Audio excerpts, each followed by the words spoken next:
नमस्कार, रोहिणीज किचनमध्ये आपलं स्वागत आहे। पहा, आज शिमला मिरची आपण बनवणार आहोत। शिमला मिरचीची रेसिपी कशी आहे तुम्हाला दाखवते। हे शिमला मिरची मी छान धुवून आणि पुसून घेतलेले आहे। हे चिरलेले आणि इथं भरपूर साऱ्या मी आणलेल्या आहेत। छान मस्त जिरे मोहरी आपण इथं घेतलेली आहे फोडणीसाठी। टोमॅटो कांदा वगैरे सर्व चिरून घेतलेला आहे। आता आपण तेल घेतले आणि त्याच्यामध्ये कांदा टाकलेला आहे परतायला। छान मस्त कांदा परतून घ्यायचा। भरपूर कांदा वगैरे घातल्यावर टेस्ट पण भारी येते, त्याच्यामुळे कांदा आपण जास्त घालायचा।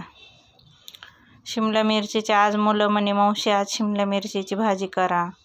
म्हणलं ठीक आहे। जिरे मोहरी टाकलेले मस्त छान जिरे मोहरी पण तडतडता आहे आणि कांदा पण गरम तेलामध्ये टाकला का मग पटकन आपला फ्राय होतो कांदा। त्याच्यामुळे तेल थोडंसं चांगलं गरम होऊन द्यायचं आणि नंतर कांदा टाकायचा। पहा छान आपला कांदा पण परतलेला आहे। त्याच्यानंतर आपण इथं लसूण थोडा ठेचून घेतलेला आहे आणि आलं घेतलेलं आहे। अद्रक आणि लसूण छान ते पण परतून घ्यायचं। मग टोमॅटो घालायचे। टोमॅटो चांगले छान आलटून पलटून मस्त फ्राय करायचे।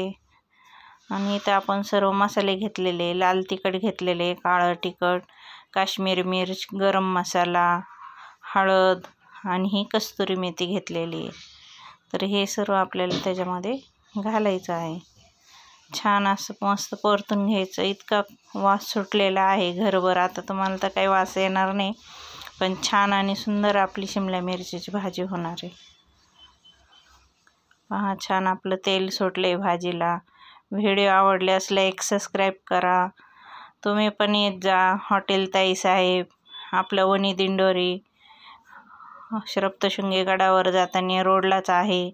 दिंडोरीमध्ये दिंडोरी प्रणित केंद्र आहे। तिथं भरपूर लोक नागपूरचे, मालेगावचे, विदर्भातले, मराठवाड्यातले भरपूर सर्व लोक येत असतात। तर आपल्या हॉटेलला सगळं व्हेज आहे, त्याच्यामुळे सर्व लोक जेवायला इथं येत असतात। हे पहा मी चवीपुरतं मीठ घातलेले। तर तुम्ही पण या, तुमची फॅमिली असेल तरी चालेल, फॅमिलीसाठी पण आपल्याकडे बसायला सोय आहे। आणि केंद्रातले भरपूर सेवेकरी आपल्याकडे जेवायला येतात। आपण पण सेवेकरी असल्यामुळं भरपूर लोक आपल्याकडे जेवायला येतात। पहा आपली छान अशी भाजी परतून झालेली आहे। व्हिडिओ आवडल्यास लाईक करा। आपण आता ही वाफेवर थोड्या वेळ 5-10 मिनटं झाकून ठेवायची, म्हणजे छान वाफ आली का म्हणजे आपली मिरची शिजते। मिरचीला जास्त शिजायला वेळ नाही लागत, वाफेवरच छान आपल्याला मिरची शिजून घ्यायची। पहा छान असं कलर पण छान आलेला आहे शिमला मिरचीच्या भाजीला। आता आपल्याला ह्याच्यामध्ये वरून कोरडं बेसन पीठ टाकायचं, ह्याच्यामुळे आपली भाजी एकदम छान आणि टेस्टी लागते। तुम्ही वाटलंच थोडंसं बेसन पीठ भाजून पण घेऊ शकता, नाही भाजलं तरी चालतं।